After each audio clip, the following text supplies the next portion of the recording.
রাধে রাধে মায়েরা ও বাবারা, গীতা অমৃত চ্যানেলে আপনাদের স্বাগত। প্রথমেই আপনাদের জানাই এই চ্যানেলের পক্ষ থেকে শুভ নববর্ষের অনেক অনেক শুভেচ্ছা ও অভিনন্দন। পরমেশ্বর ভগবান শ্রীকৃষ্ণের কৃপায় এই 1432 সন আপনাদের জন্য হয়ে উঠুক আরো অনেক বেশি সমৃদ্ধ। গীতার যে অমৃত বাণীগুলি আমি আপনাদের সমক্ষে তুলে ধরার চেষ্টা করছি, তা যেন আপনাদের আধ্যাত্মিক চেতনার বিকাশ ঘটানোর সহায় হয়ে ওঠে, এই আমার কাম্য। আজ আমি আপনাদের পাঠ করে শোনাব গীতার প্রথম অধ্যায়ের শ্লোক 15। ওম শ্রী পরমাত্মনে নমঃ। অধ্যায় 1, বিষাদ যোগ। শ্লোক 15। পাঞ্চজন্যম ঋষিকেশ দেবদত্তম ধনঞ্জয়ঃ পৌণ্ড্রম দধমো মহাশঙ্খম ভীমকর্মা বৃকোদরঃ। অনুবাদ: এখানে সঞ্জয় সকল বীরগণের শঙ্খধ্বনির বর্ণনা করে বলেছেন, অন্তর্যামী ভগবান শ্রীকৃষ্ণ পাঞ্চজন্য নামক তার দিব্য শঙ্খ বাজালেন, ধনঞ্জয় অর্জুন বাজালেন তার দেবদত্ত নামক শঙ্খ, এবং বৃকোদর ভীমসেন বাজালেন পৌণ্ড্র নামক তার ভয়ঙ্কর মহাশঙ্খ। ব্যাখ্যা ও তাৎপর্য: এই শ্লোকে ঋষিকেশ নামে সম্বোধন করা হয়েছে পরমেশ্বর ভগবান শ্রীকৃষ্ণকে, কারণ তিনি হলেন সমস্ত ঋষি বা ইন্দ্রিয়ের ঈশ্বর। জীব পরমেশ্বরের অবিচ্ছেদ্য অংশ, সেহেতু জীবের ইন্দ্রিয়গুলিও পরমেশ্বরের ইন্দ্রিয় সমূহের অবিচ্ছেদ্য অংশ। সমস্ত জীবের অন্তরে অবস্থান করে ভগবান তাদের ইন্দ্রিয়গুলিকে চালনা করেন। আবার শুদ্ধ ভক্তের ক্ষেত্রে তার ইন্দ্রিয়গুলিকে ভগবান প্রত্যক্ষভাবে চালনা করেন। তবে এই সব কিছুই নির্ভর করে জীবের আত্মসমর্পণের মাত্রার ওপর। এখানে কুরুক্ষেত্রের যুদ্ধক্ষেত্রে অর্জুনের দিব্য ইন্দ্রিয়গুলিকে ভগবান প্রত্যক্ষভাবে পরিচালিত করেছেন। তাই এখানে ভগবানকে ঋষিকেশ নামে অভিহিত করা হয়েছে। ভগবান তার বিভিন্ন কার্যকলাপ অনুসারে ভিন্ন ভিন্ন সময়ে ভিন্ন ভিন্ন নাম গ্রহণ করেছেন। যেমন মধু নামক দানবকে হত্যা করে নাম নিয়েছেন মধুসূদন। আবার গাভীদের আনন্দ প্রদান করেন বলে তার নাম হয় গোবিন্দ।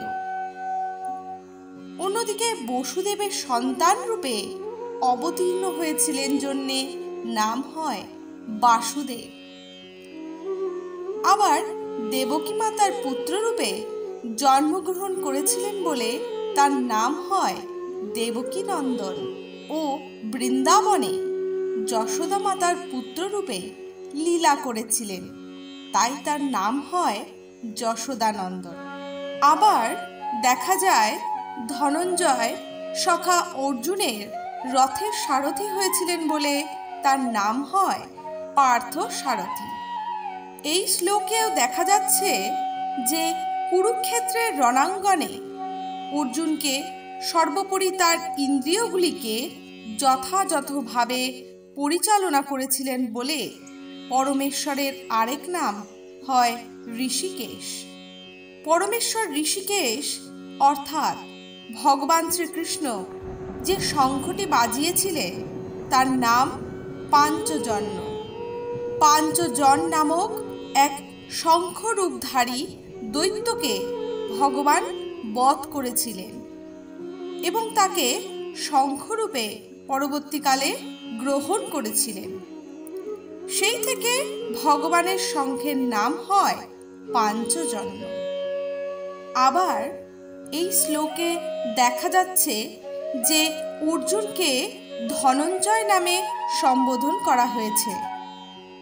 রাজসূয় যজ্ঞের সময় অর্জুন বহু রাজাকে পরাজিত করেছিলেন এবং বিপুল ধন সম্পত্তির অধিকারী হয়েছিলেন, তাই তার নাম হয়েছিল ধনঞ্জয়।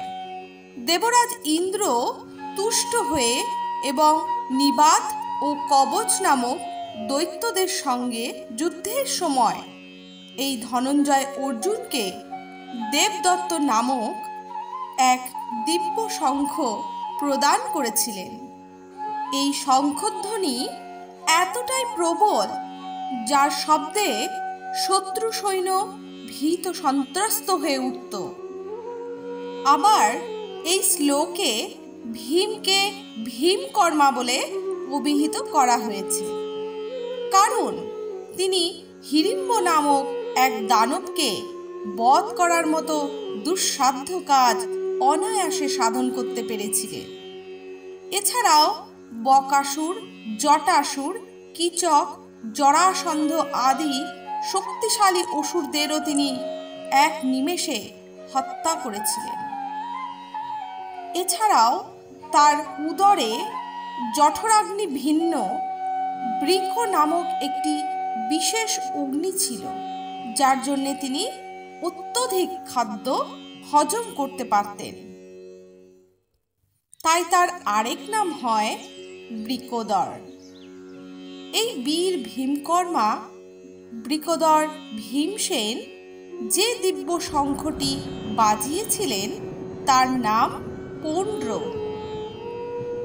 এই শ্লোক থেকে স্পষ্ট পরিলক্ষিত হয় যে পাণ্ডব পক্ষে ভগবান শ্রীকৃষ্ণ সহ অন্যান্য বীরেরা যখন তাদের দিব্য শঙ্খ বাজালেন, সেই দিব্য মহাশঙ্খধ্বনি তাদের সৈন্যদলের অন্তরে যুদ্ধের অনুপ্রেরণার সঞ্চার করেছিল। অপরপক্ষে কৌরবদের সাথে পরমেশ্বর ভগবান শ্রীকৃষ্ণ এবং সৌভাগ্য লক্ষ্মী দেবী উভয়ের কেউই ছিলেন না। অতএব তাদের পক্ষে যুদ্ধ জয়লাভের কোনো আশাই যে নেই তা পূর্বেই নির্ধারিত ছিল এবং যুদ্ধারম্ভের মহাশঙ্খধ্বনি তা স্পষ্ট করে দিয়েছিল। হরে কৃষ্ণ কৃষ্ণ কৃষ্ণ হরে হরে, হরে রাম রাম রাম হরে হরে।